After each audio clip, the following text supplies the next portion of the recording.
Salut, c'est Coco de la télé de Cyrano, j'espère que vous allez bien. Prêt à découvrir ce qui se passe dans notre Bergeracois ? Eh bien, nous allons commencer par les coteaux de Montbazillac pour les vendanges. Situé dans la Grande Rue et spécialisé dans le prêt-à-porter masculin, Maxime est notre commerçant du mois. Et bien évidemment, nous allons terminer par la recette de saison chez Chloé. Suivez-moi!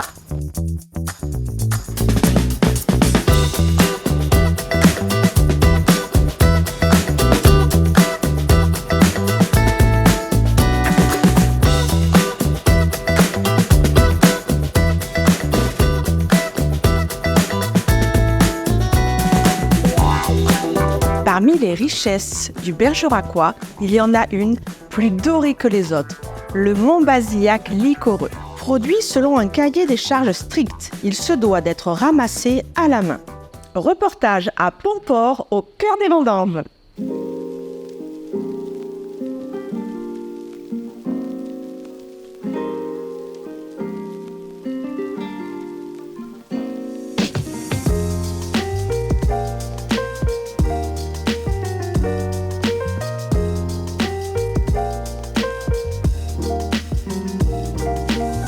À cette période, on a presque une vingtaine de personnes en permanent là, pendant 15-20 jours. Donc voilà, donc du personnel en plus à gérer. Et après, bon, voilà, c'est une petite période à passer. Mais de toute manière, on est obligé de passer par là, car à Montbazillac, on est obligé de ramasser les raisins à la main. Donc on est obligé de passer par du personnel en plus, donc, ce qui est logique car on doit ramasser par tri successif, donc sélectionner le raisin le plus pourri qui nous permettra après de faire tout ce qu'il y a à faire au chai, quoi. Voilà.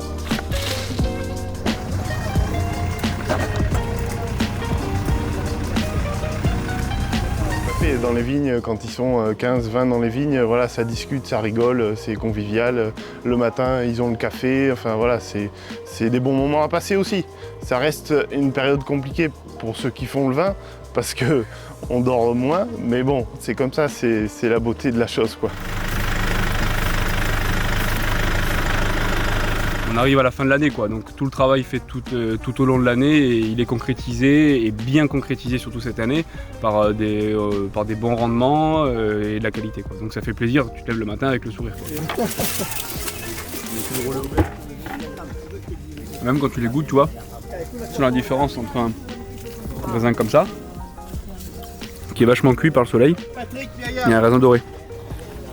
Celui-là est moins sucré, alors que celui-là, j'ai l'impression de manger du miel ou de la confiture tellement que c'est sucré. Oui, on a à la fois la qualité et la quantité. Donc oui, c'est terrible. En plus, on a un temps qui est idéal. On a eu des pluies il y a 15 jours qui ont permis de bien faire venir le botrytis. Derrière, on a un temps avec du vent, de la chaleur qui permet de sécher tout ça. C'est très très sain. Il y a très peu de mauvaise pourriture. Donc ouais, même pour les vendangeurs, c'est agréable, quoi. Pour le viticulteur, ça l'est, mais pour les vendangeurs aussi, quoi. Tu es aussi bien qu'en vacances, quoi. Et en plus, tu es payé. Tu rigoles?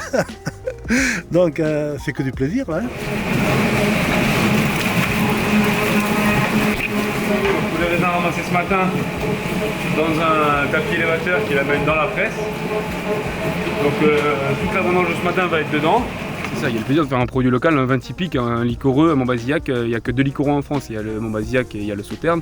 Et le Montbazillac, oui, c'est un vin typique, c'est un vin un peu plus compliqué à faire parce qu'il faut prendre en compte le temps, il faut essayer de ramasser des trucs vraiment qualitatifs, quitte à y repasser 2 voire 3 fois. Et puis oui, c'est un produit vraiment local, quoi.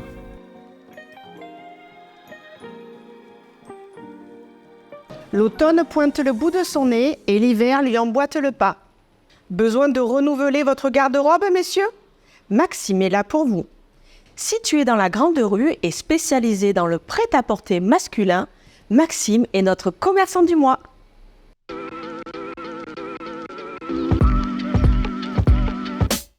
Bonjour, je m'appelle Maxime Vincenot. Je suis le gérant de la boutique Maxime au 35 Grand Rue à Bergerac.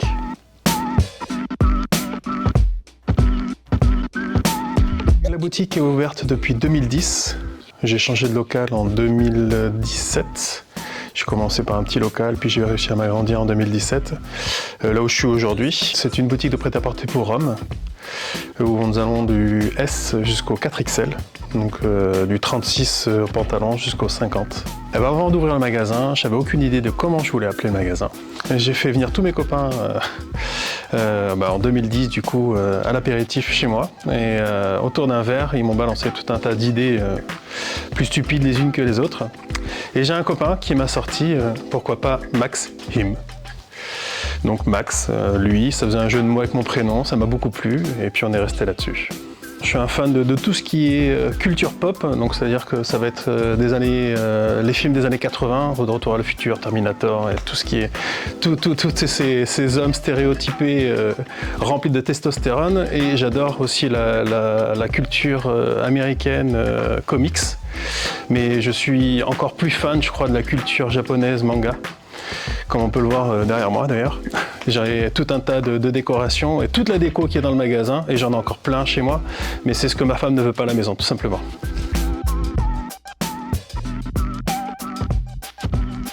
Depuis 2010, j'habille l'homme, même citadin. C'est-à-dire que je ne fais pas de jogging, je ne fais pas d'affaires de sport, je fais du sweat à capuche, mais ça, le sweat à capuche aujourd'hui, c'est dans le commun, c'est plus une tenue de sport.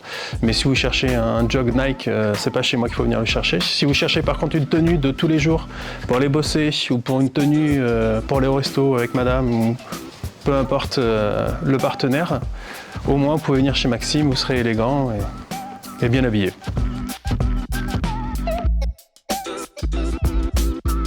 Retrouvez-moi à la boutique Maxime, au 35 Grand Rue, à Bergerac. J'entends que ça s'active en cuisine. Et si on allait voir ce que Chloé est en train de nous concocter?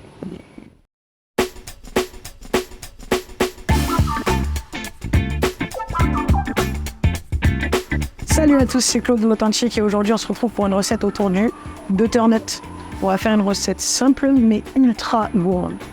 Pour commencer la recette, on va préparer une petite marinade qui ira au fond du plat pour cuire la tatin de butternut. Donc, pour la marinade, vous allez retrouver toutes les pesées juste à droite de votre écran.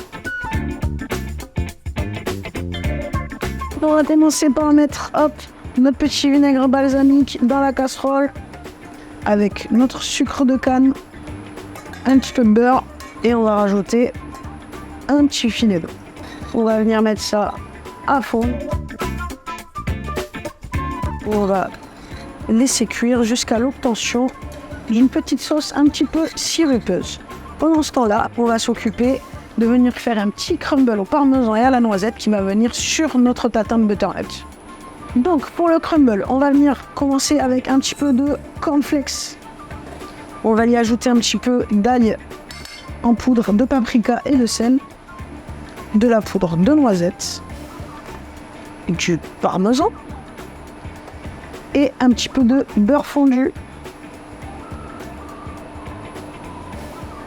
L'idée, c'est de venir mélanger tout l'ensemble. Déjà, rien que comme ça, ça donne envie. Alors, imaginez-moi ça une fois cuit. Une fois qu'on a bien mélangé notre préparation, on va simplement venir l'étaler sur une feuille de papier cuisson ou un cile-pâte. Ok. Et on met ça au four 10 minutes à 190 degrés. On va attaquer la préparation du butternut. Donc, un petit couteau bien aiguisé. Et là, on vient faire une petite incision. Et en fait, on va faire un petit mouvement de balancier entre le couteau et le butternut. Bam! Donc là, on va couper des tranches d'1 centimètre d'épaisseur à peu près. Une fois qu'on aura nos belles tranches de butternut, on va juste venir peler un petit peu la peau. Au préalable, comme d'habitude, j'avais préparé mes jolies petites tranches et j'en ai fait un petit damier. Alors là, pour l'instant, ça ressemble pas à grand chose, mais vous allez voir, une fois dans le plat, ça va être incroyable. Au préalable, ce matin, j'ai préparé une petite pâte sablée. Tac. Donc là, vous allez retrouver la recette pareil en description sur le côté. Très facile, on met tous les ingrédients dans un batteur. Si on n'en a pas, on le fait à la main. On la sort du frigo, on la laisse reposer et on l'étale à la dimension souhaitée. Moi, je vous conseille quelque chose de pas trop fin ni trop épais. On a retrouvé notre petit mélange qui a bien fondu. On va passer au montage de la tarte tatin. Pour le petit montage de la tarte tatin, ça va être facile. Il va nous falloir le butternut, il va nous falloir du Saint-Marcelin, parce qu'on est très gourmand et très cheesy, et une petite compotée d'oignons, faite maison évidemment. Pour la recette de la compotée d'oignons, rendez-vous sur l'Instagram de l'Authentique. Pour commencer, on va se munir de notre plat. On va mettre un petit fond papier sulfurisé, c'est juste pour éviter que ça accroche, c'est un côté super pratique. On va venir se positionner au-dessus de notre pâte et on va venir détailler notre pâte à la dimension souhaitée. On va commencer par venir étaler notre petite sauce au fond du papier. À ce moment-là, si vous voulez la faire avec du lard, vous n'hésitez pas, vous pouvez mettre votre lard. Mais par contre, il faut qu'il soit bien égoutté parce que le gras du lard, on n'en veut pas. Ensuite, on va venir déposer des petits bouts de Saint-Marcelin. Et ensuite, simplement, on va venir détailler des petits bouts.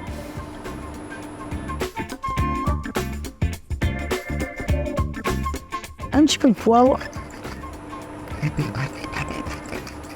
Et ensuite, on va passer à la compotée d'oignons. Donc là, pareil, si vous êtes gourmand, vous pouvez en mettre plus. Et là, on va venir serrer la pâte tout autour. Et c'est important de bien venir enfermer complètement notre préparation. Une fois que cette étape-là est prête, ça part au four. 40 minutes environ à 190 degrés. Donc comme au préalable, on a préparé la recette ce matin, donc voici le résultat. On distingue bien la pâte brisée, bien caramélisée. On a le butternut qui est super bien cuit, en plus c'est joli. Et donc là on va passer au dressage. Pour le dressage, très simple, on va récupérer un petit peu de roquette. Hop. On va rajouter un petit peu de ciboulette et de persil frais. Là c'est juste pour venir apporter un petit peu de fraîcheur. On va venir ajouter nos traditionnels petits pickles pour apporter un petit goût acidulé, de la couleur. Notre petit crumble. N'oubliez pas, pour le crumble, vous retrouvez la recette au début de la vidéo. Et ça, c'est une petite pépite. Et voilà pour la recette du mois. Tatin de butternut, Saint-Marcelin et compotée d'oignons. Bon appétit! Salut, c'est Nicolas du restaurant L'Authentique à Bergerac et on se retrouve pour une nouvelle création de cocktail à base de vin rouge, plus précisément du Château Le Roy, l'essentiel, juste essayer. Allez, on y va. Alors pour commencer, vous prenez Château Le Roy, on va avoir besoin de 10 centilitres. Donc 2 x 5 dans le shaker. Hop.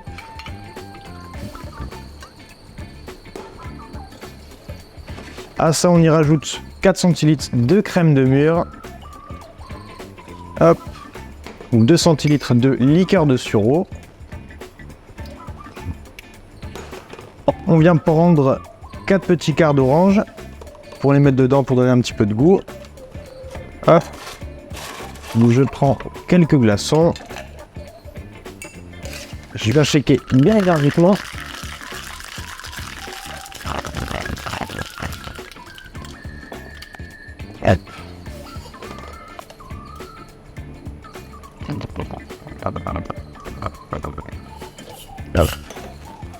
On vient y rajouter un petit peu de glace pilée.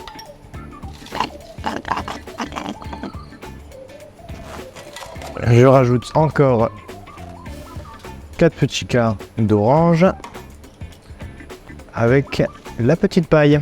Et voici.